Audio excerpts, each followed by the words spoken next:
just remember those, if you have a couple thousand people on your Facebook, I mean, most of them are just acquaintances, dude. Like, they're not going to help you with anything that's real.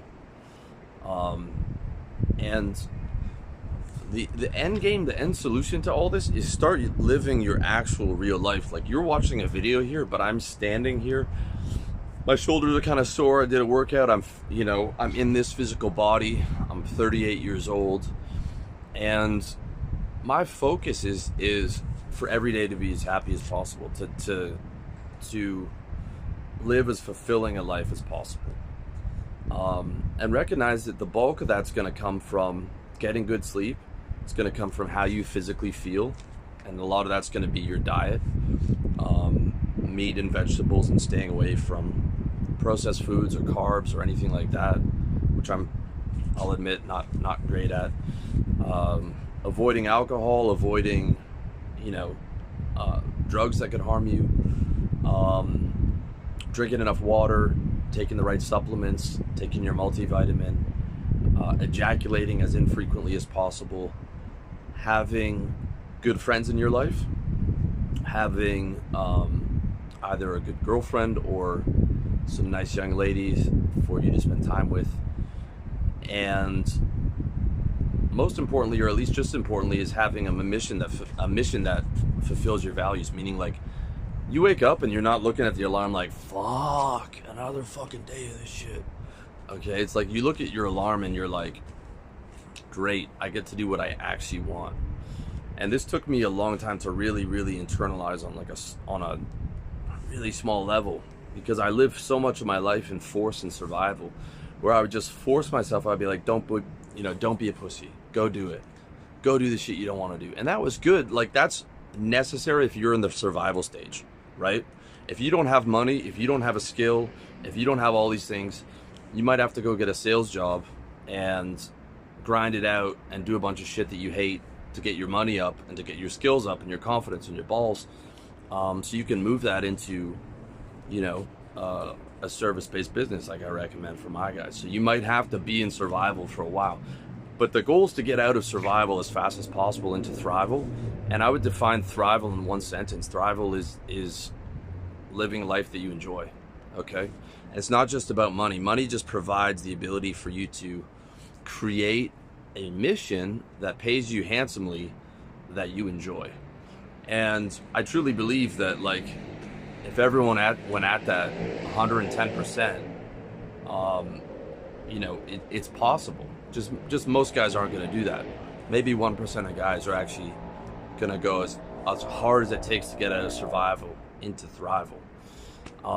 That's where I wouldn't say I disagree with Dr. Demartini, but I think that, you do have to, for most people, you're going to have to be in survival a little bit to get out, for you to be able to get into thrival. But ultimately, that's what it's about. One of my clients who was struggling with Instagram, one of his goals is 100 million. And he's a guy who might get there. He's 24. He's got 3 businesses right now making 1.5 million in revenue. But he's pushing himself so hard. He's living so far in the future. He's living so much in the image, and then trying to uphold that across Instagram, across all these new people that he's meeting in the new city that he's living in. And ultimately what that does is it puts a lot of pressure on yourself, and it stops you from living the actual life that makes you happy. I call this the Tim Ferriss productivity cult. And I love Tim Ferriss. Lifestyle design is his idea. His book, when it came out, was a massive influence on me. And I think he's actually moved beyond this himself. But when you're caught up in that productivity cult where it's like, okay, you're on the other extreme of self-improvement. You're a straight animal. No wasted moments. You're still in survival. You're still using force and having to rely on external motivation and thinking that, hey, discipline and motivation are necessary. I need to whip myself so that I can do all these things that I don't actually want to do, because I need that 100 million, or if I'm not shooting for that, it's not good enough, and I'm not worthy. And I'm not worthy of happiness, and I'm not worthy of love, because I have such high standards for myself. And that leads to a life of self-hatred. It's the most common thing in the world for guys to be successful and wealthy and hate themselves or unhappy, because they pursue that to the extent of everything else.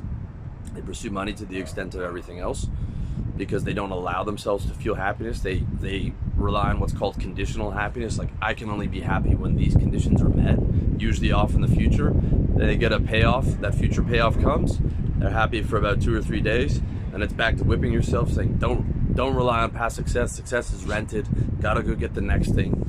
If I don't do that, I'm a piece of shit. And that leads to a lot of success, but it doesn't lead to a lot of happiness. And it leads to a lot of whipping and relying on external motivation to do shit that you don't want to do. And as Dr. Demartini says, motivation is a symptom. External motivation is a symptom of doing shit that you hate. Like, I had to motivate the fuck out of myself to do those cold calls because I hated it. I hated the company I worked for. I fucking hated sales. I hated every cold call. I hated all the rude secretaries. I hated how almost all my clients were disrespectful to me, you know? And I would whip myself to do it, and I would listen to Eric Thomas and, you know, hardcore gangster rap before I was going in and just fire myself up. Okay? Inspiration is something totally different. Inspiration is the opposite of motivation. It's, instead of having to push yourself from behind, you're pulled towards it.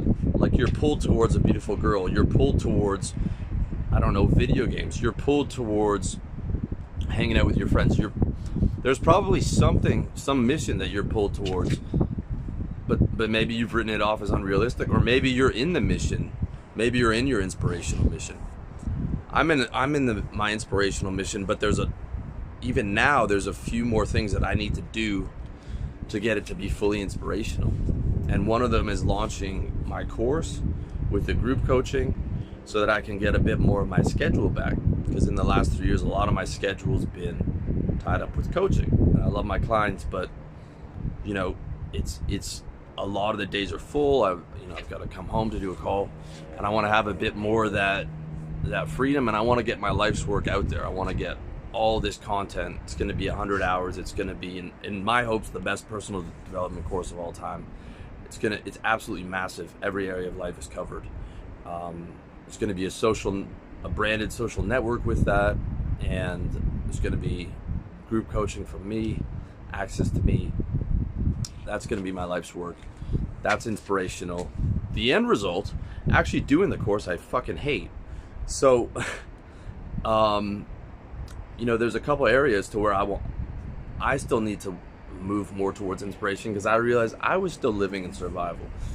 Even though I'm comfortable, even though I'm living in countries that are super cheap, and I've got, you know, God willing, quite a decent amount of money saved and coming in, you know, by the grace of God, and even through COVID, you know, that continued. So, but I realized I was still living in survival. I was still living, not as inspiration as the primary priority. To wake up and hit the alarm clock and be 100% ready to go. 100% excited. So,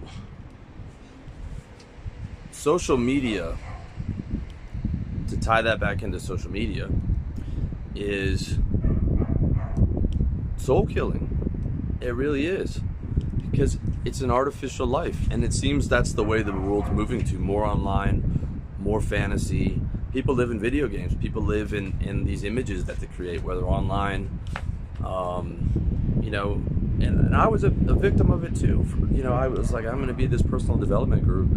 It evened out, man. You know, like instead of living those fantasy lives, think like, get the whiteboard together and think, what do I want my everyday to look like? Okay. Wake up at 6, meditate on the beach, work for 4 hours on X business, which is super inspiring to me. Have a nice lunch, meet with the girlfriend, do another 3 hours of work, go for dinner with the boys, play guitar, see the girlfriend again, for example. What are the things you don't want to do? What's the no list? No to this, no to that, no to this, no to that. And then think about, how do I create that life? And then occasionally maybe you post some of that stuff on social media if you're a young guy, because Instagram is still useful for young people to get some dates and to like, meet up with, if you're traveling around, like a lot of people use Instagram to message each other, but you're not living in it. Maybe it's an occasional thing, or the only time you're on social media is for your business. Okay. Or you just use the Instagram, you've got like 4 or 5 pics, and it's really just for meeting people and messaging people, but it's not actively monitored.